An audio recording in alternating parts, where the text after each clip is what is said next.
Feliz sábado a todos os nossos amigos da Escola do Pensar. Somos gratos a todos vocês participantes e hoje, 17 de fevereiro de 2023, para hoje termos um assunto que vamos explicar 3 palavras. Vamos estudar 3 palavras: fé, lei e graça. E vamos orar. Eterno Pai, mais uma vez estamos aqui agradecidos porque o Senhor é misericordioso e preparou para nós o grande plano da redenção. Nós somos gratos por isso, Pai Santo, e queremos compreender cada dia melhor isso que o Senhor preparou para nós. Infelizmente, nós pecamos, mas o Senhor providenciou a salvação e por isso os louvamos e bendizendo e também adoramos o Teu santo nome por todos os séculos. Amém.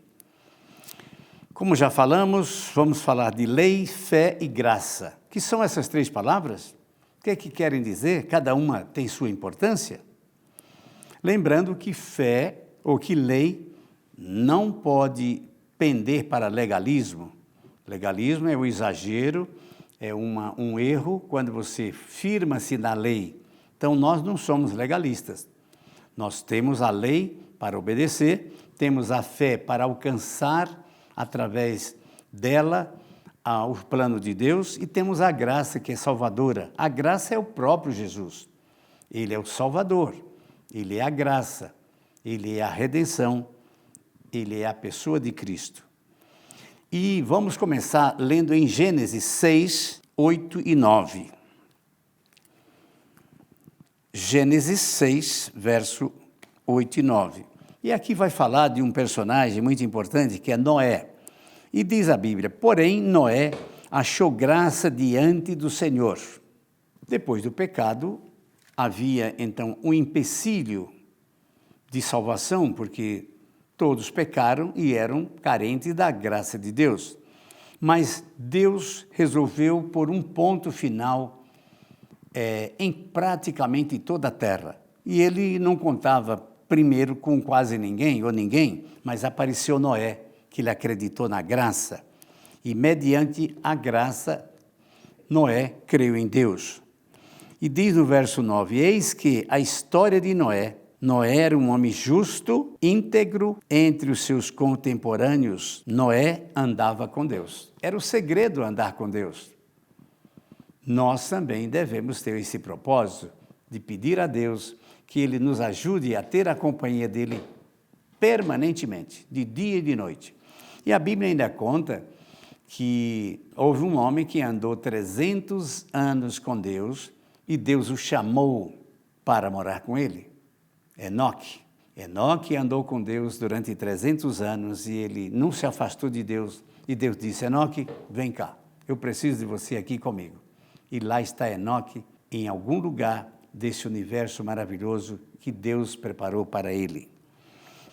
Dando continuidade, então vamos ver Efésios, no capítulo 2, verso 8 e 9 também, diz assim: porque pela graça sois salvos. Olha que simplicidade. Porque pela graça sois salvos, mediante a fé. Fé é o canal que proporciona que a graça chegue até nós. É preciso crer, é preciso que a gente acredite.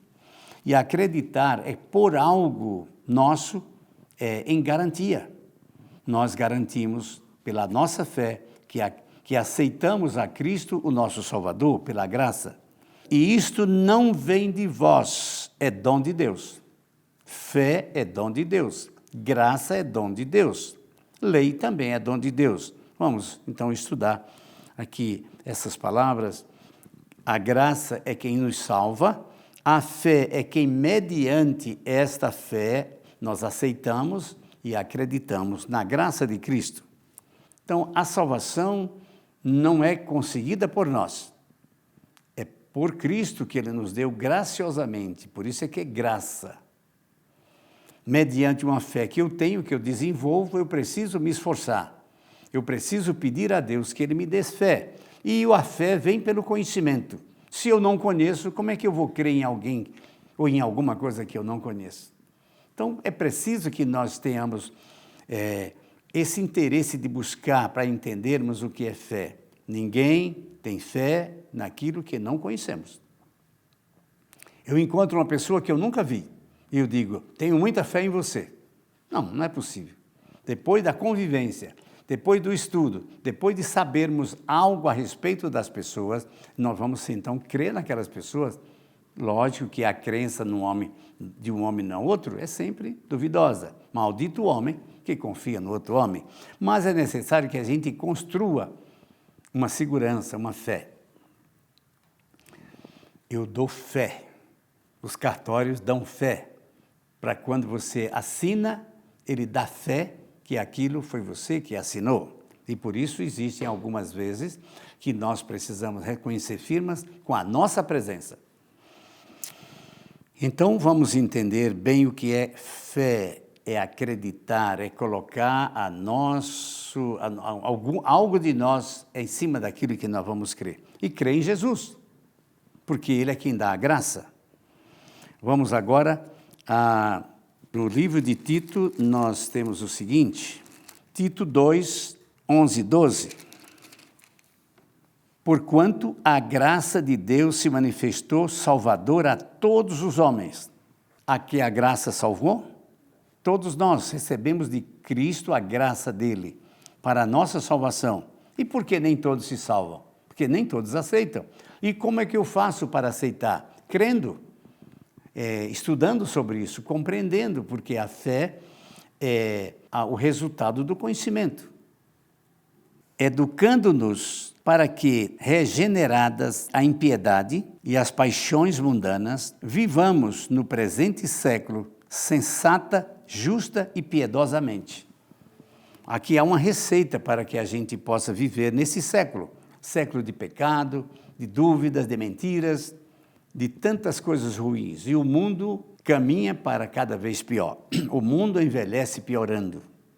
Até lá no Nordeste, se diz muito que o mundo anda como a cantiga da perua. A perua diz pior, pior, pior. O mundo, ele envelhece piorando. Muita gente acredita numa renovação, que a Terra tem melhorado, que houve uma evolução de ruim para melhor. Não, isso não é verdade. O mundo envelhece piorando. Começou bem, entrou o pecado, foi feito um acerto lá no dilúvio, foi feito outro acerto com a morte de Cristo e agora temos um novo acerto, a vinda de Cristo. E quem estudar as profecias de Apocalipse, ou de Daniel, vai perceber que lá em Daniel 8,14 tem mais um juízo que está acontecendo agora. Um assunto que eu já disse para vocês que é bom estudar. 2.300 tardes e manhãs e o santuário será purificado. Um momento em que lá no céu o Pai, o ancião de dias, senta-se num trono, Cristo está presente, que é o Filho do Homem, e muitos anjos. E um dia desse eu falava, e o Espírito Santo? O Espírito Santo está na terra cuidando de nós. Porque quando Jesus subiu, ele disse, eu mandarei um Consolador. E esse Consolador está aqui. Muitas vezes nós não valorizamos o Espírito Santo, como é necessário. Ele é quem dirige a terra e convence o mundo do pecado, do juízo e da justiça. Devemos amar, conversar, pedir o Espírito Santo. Lógico que Cristo também está nos assistindo, o Pai também está, pela onisciência, mas o Espírito de Deus é quem está regendo a terra e as nossas mentes, a nossa crença. A palavra de Deus que foi inspirada pelo Espírito Santo, ela é verdadeira, ela liberta. A Bíblia diz que meu povo perece por falta de conhecimento. E o conhecimento hoje ele é negligenciado, porque somos preguiçosos. Estudamos para tudo, mas quando chega na hora da Bíblia, da palavra de Deus, a gente negligencia. Eu peço a Deus que todos nós tenhamos essa coragem, essa disposição de buscar na Bíblia os ensinamentos divinos. Vamos ver agora 2 Coríntios, capítulo 12, verso 9. 12, 9. Diz assim, então ele me disse, a minha graça te basta, porque o poder se aperfeiçoa na fraqueza. De boa vontade, pois, mais me glorie nas fraquezas, para que sobre mim repouse o poder de Cristo. Paulo fala, às vezes, de muitas coisas de uma vez só. Então, vamos ler este verso de Coríntios, 2 Coríntios, capítulo 12, verso 9. Então, ele me disse, minha graça te basta. Quando é que foi isso? Paulo estava buscando de Deus alguma coisa, alguma bênção, e ele disse, a minha graça te basta, porque é o poder que se aperfeiçoa na fraqueza. De boa vontade, pois, mais me gloriei nas fraquezas, para que sobre mim repouse o poder de Cristo. Eu me aceito que sou fraco, que dependo de Deus, peço a Ele e Ele me fortifica. Ele me serve, Ele me fortifica na minha fraqueza. Todos nós devemos dizer isso também. Senhor, eu sou fraco, pecador, mas eu espero em Ti que o Senhor faça grandes coisas em mim. Caminhando mais, vamos para Hebreus 11, versos de 1 até o 6. Ora, a fé é a certeza das coisas que se esperam. O que é que você espera? Como você tem conversado com Deus para Ele surpreender você dando aquilo que você espera? É a convicção de fatos que não se veem. É possível ver a Deus? Por enquanto não. Mas nós temos que, pela fé, saber que Ele existe. Dizem que o grande pregador Billy Graham, certa vez chegou numa rádio em Nova York, bem cedo, e os repórteres disseram, pastor, é verdade que Deus morreu e o mundo agora está entregue ao acaso? E ele disse, não é verdade. Por quê, pastor? Porque já hoje eu falei com Ele. Que maravilha, não é? Você já falou com Deus hoje? Você já conversou com Ele, já pediu, já agradeceu a Ele? Pela fé, nós vemos a Deus. Cristo, Ele foi visto, Ele existiu, Ele conversou, Ele comeu com todos, Ele operou milagres, e Ele falou do Pai. E Ele disse, eu e o Pai somos um, quem vê a mim, vê o Pai. Eu diria que Cristo é a miniatura de Deus. Quem vê a Cristo, quem conhece a Cristo, conhece a Deus, os planos dEle. Pois, pela fé, os antigos obtiveram bom testemunho. Pela fé, entendemos que foi o universo formado pela palavra de Deus. Pela fé, nós entendemos isso, que Deus falou e que tudo apareceu.